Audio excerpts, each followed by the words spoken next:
Do you know there are about 7 things that makes us vulnerable to manipulation as humans? And manipulation in turn makes poor decisions, and ultimately you end up being unhappy about the choices you've made. There's this cognitive and emotional tendencies to become vulnerable to manipulation. I spoke about 3 fabrics in my previous video, the personal, social, and institutional fabrics that could work in your favor towards transformation and maybe against you towards deformation. And I remembered emphasizing the social one as the major one that could actually force you to make wrong choices. Now, because of this, I need to make it clear. These 7 things actually work in alignment with those 3 levels. The first one, which makes us much more vulnerable to manipulation, is fear. Anytime we do not have control over things, then we become so vulnerable. It paralyzes our thinking process, limits our actions, and even makes us more vulnerable to more chaos that you would create when you give in to fear. So if you're someone who is committed to a great life and you want transformative results, you would really need to stay strong and act against fear. The second one, which is very inherent in the human nature, is ego. The need to protect one's self-image or pride. And in most cases, what it does for you is it makes you resist the truth. Ultimately, it helps you to embrace a lie. And once you embrace the lie, it resists your growth and derails your direction. So you want to be careful that you're not egoistic or ego-driven. The third one is attachment. Excessive emotional attachment to people, to things, to beliefs can cloud judgment and cause suffering. And that's why I love this statement by Alvin Toffler in his book, The Third Wave, that says, the illiterate of the 21st century will not be those who cannot read nor write, but those who can't learn, unlearn, and relearn.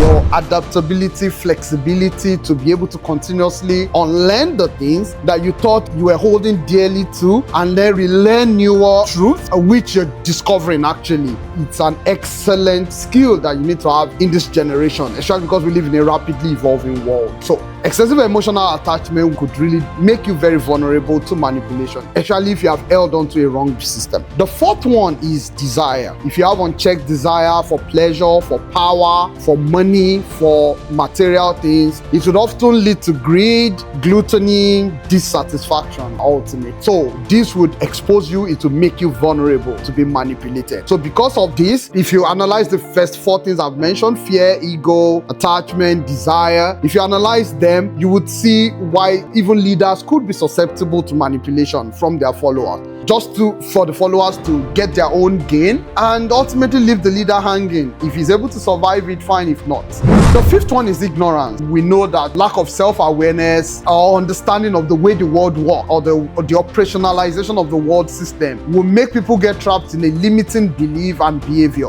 based on what you know, and the gap of what you don't know, you actually can be manipulated. Then the 6th one is impatience. The inability for delayed gratification or to endure hardship often lead to impulsive decisions and short-term thinking. People want to make quick wins, quick gains. You want that quick food, quick resolution, without thinking about holistically what the impact of your short-term win could even have on the long-term part of your life. So you want to make the money now, enjoy the pleasure now, but you could destroy the society just because of your own impatience. So when you're impatient and people can see that, they can leverage it to actually manipulate you. So the 7th one is conformity, and this is dangerous. So I learned from Jordan Peterson days ago. He was able to articulate it in a clearer way. He said what he has discovered over the years is that people are really not setting out for outstanding life. The only thing that is driving people is the fear of failure, that they really don't want to fail. So because of this, they tend to blend with the crowd. They tend to camouflage with other people. They tend to just conform with others. So they don't want to be amongst those who are failing,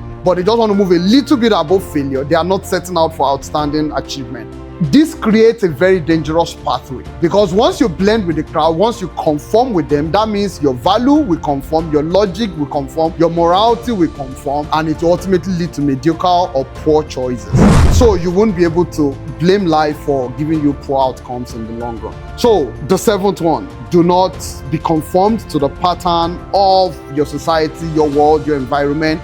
Instead, choose to stand out. Although I need to warn you, once you choose to stand out, you have a greater chance of having excellent outcome, but you also become a target. But the best way is to stay strong, and to prevent being manipulated. So you want to be strong against fear. You want to be very humble to ensure that you're watching your ego. You want to ensure that you're humble enough to discern when you are unduly emotionally attached to something, or your desire cannot go through the path of patience, or when you think you're ignorant in a certain area and you want to be humble enough to learn. And then you want to deal with impatience. And ultimately, you want to ensure that instead of being conformed to a social structure, you're actually being transformed and separated to pursue outstanding greatness. Thank you so much for listening. Bye.